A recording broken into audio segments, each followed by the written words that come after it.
Hi folks, and welcome to the Vert Solutions for issue number 5 of the Daily Rigour, your free weekly numeracy newspaper. So what's been going on in the news last week? So on Thursday we've got the deadline for the EU referendum, and the polls yesterday showed that 45% wish to remain in the EU, 42% wish to leave, and question mark percent are undecided yet. So we want to work out the percentage of undecided voters. Now obviously all of these three numbers have to add up to 100% in total.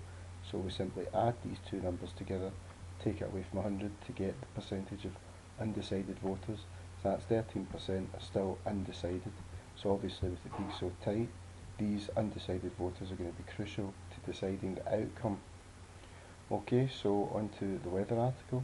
So tomorrow, that being Monday the 20th of June 2016, is to be the longest day of the year. And that's the day in which we enjoy the most daylight. So the sun will rise at 4:45 AM, is set at 10:34 PM, and we have to calculate the total amount of daylight. So essentially, we're working out the time interval between these times. So we start at 4:45 AM. Now, a method we can do this is we can jump to the next hour, so between 4:45 and 5, dead easy, that's 15 minutes. And then we can jump to the hour that we need, which is going to be 10 PM. So between 5 AM and 10 PM, well, in 24-hour time, this is 2200 hours, so 22 take away 5 is 17, so that's 17 hours in between these two times. And then we can jump straight to the hour that we need, which is 10:34 PM, and between 10 and 10:34 PM, that's going to be 34 minutes. So to get the total amount of daylight, we just add all of these times up, so we can add the minutes up, and that gives us a final answer of 17 hours and 49 minutes. Okay, so moving on to the sport article, Pinaldo no more. So Cristiano Ronaldo missed a penalty as Portugal drew 0-0 with Austria. He's now missed the last 4 out of 5 penalties for club and country. So what percentage of his last 5 penalties has he actually scored? So if he's missed 4 out of 5, well that means that he's only scored 1 out of 5. So he scored a fifth of his last 5 penalties. And as you should know, a fifth is equal to 20%. So if you didn't know that, you could always work it out by doing 1 divided by 5, but you should know that a fifth is 20%. Okay, so on to the science article. So UK astronaut Tim Peake returns to Earth after his historic 6-month stay in the International Space Station, where he amassed quite an awful amount of Twitter followers, much more than Rigour at CD Masterworks has anyway. So he did about 3,000 orbits of Earth, covering a distance of 125 million kilometres. Wow. So we want to know what the length of one orbit of Earth is.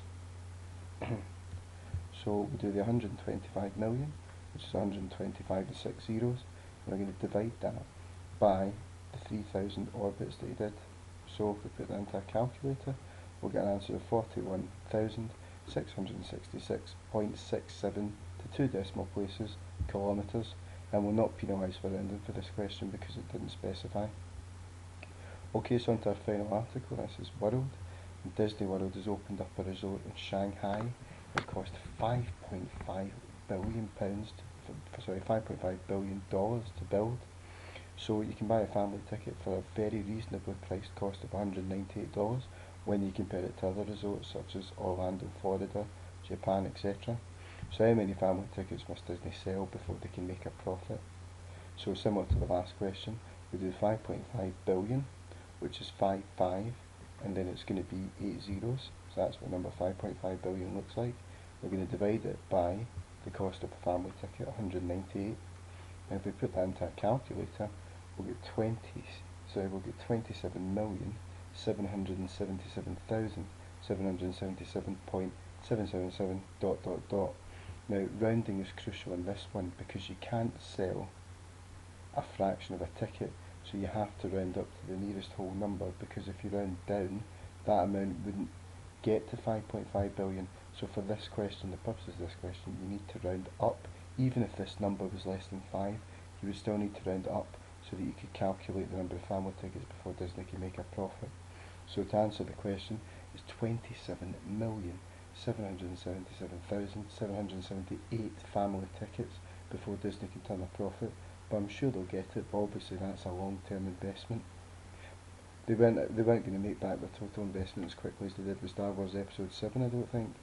Anyway, that concludes our What Solutions for the Daily Rigour, issue number 5. I hope you've gone okay with those questions, and make sure you stay tuned for next week's edition of your free weekly numeracy newspaper. Okay, thanks for watching, and bye for now.